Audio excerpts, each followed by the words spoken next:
Hello विद्यार्थी मित्रों, आज हम पर्यावरण के अंदर पाठ 23 देश और प्रदेश पढ़ेंगे।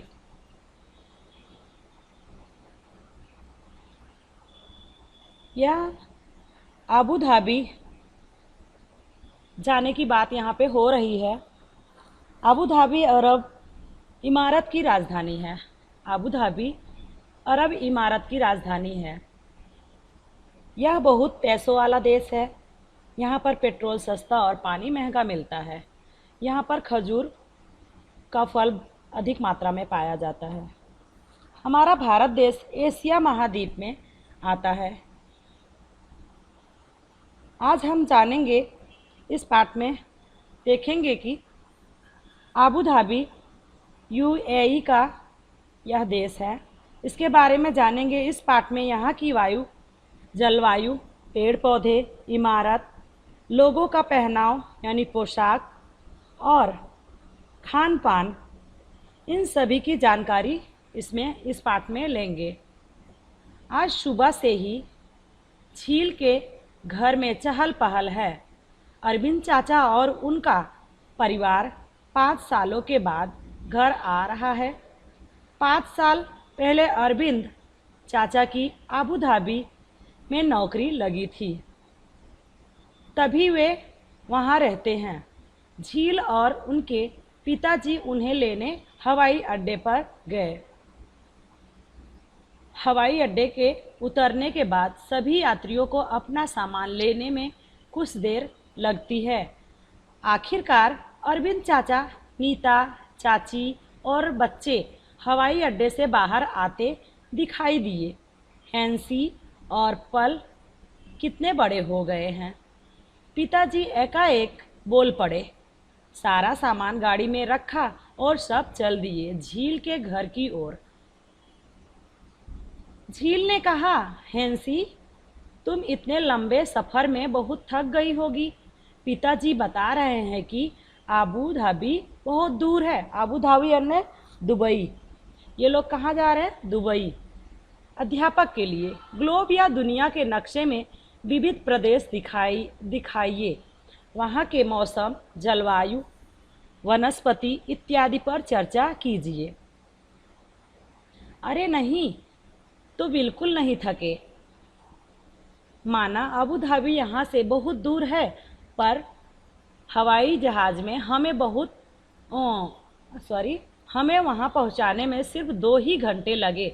हवाई जहाज़ खूब तेज़ी से उड़ता है। झील यह सुनकर हैरान थी। उसे याद आया कि जब वह स्कूल से दिल्ली के प्रवास में गई थी तो उसे ट्रेन में पूरे 20 घंटे लगे थे। लेकिन नक्शे में जूनागढ़ और दिल्ली बहुत पास दिखाई देते हैं। हवाई अड्डे से घर तक के रास्ते में झील, हैंसी और पल ने खूब बातें की। झील अपने प्रवास के सुनहरे पलों को याद कर रही थी कि वहाँ कितने मज़े किए। वह हैंसी से भी अबू धाबी के बारे में सब कुछ जानना चाहती थी। आइए हम रेत के बारे में जानेंगे। झील ने पूछा, क्या तुमने हवाई जहाज़ से कुछ रौनक चीज़ें देखी? हैंसी ने कहा, हाँ, ज़्यादातर हवाई जहाज़ से बादल ही बादल दिखाई दिए, क्योंकि जहाज़ बादलों से बहुत ऊपर उड़ रहा था। इससे पहले कुछ समय तक तो सिर्फ रेत ही रेत दिखाई दी, पर रेत का रंग बदलता रहा। जैसे जैसे वो लोग जगह पार करते रहे, वैसे उनको रेत के कलर, रंग बदलते रहे।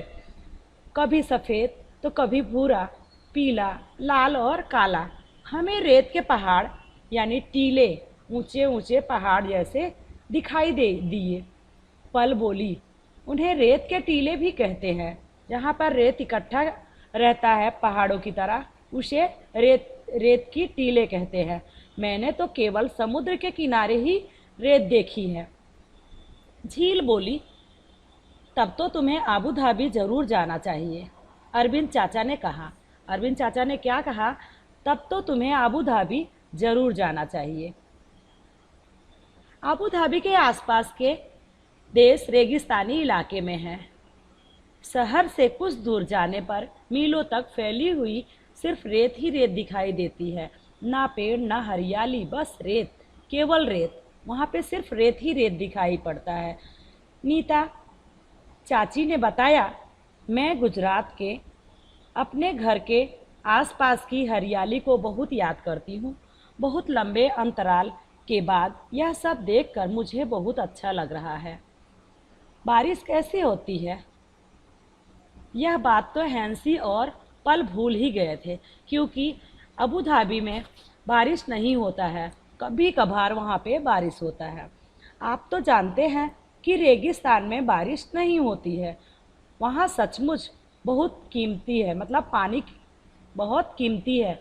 वहाँ ना बारिश है और ना ही नदियाँ, ना झील और ना ही तालाब है। जमीन के नीचे भी वहाँ पानी नहीं है। पल ने बीच में कहा, लेकिन रेत में बहुत तेल होता है। वहाँ पर रेत में तेल पाया जाता है, इसीलिए इन देशों में पेट्रोल आसानी से मिल जाता है। अरविंद चाचा बोले, वहाँ पेट्रोल पानी से सस्ता है।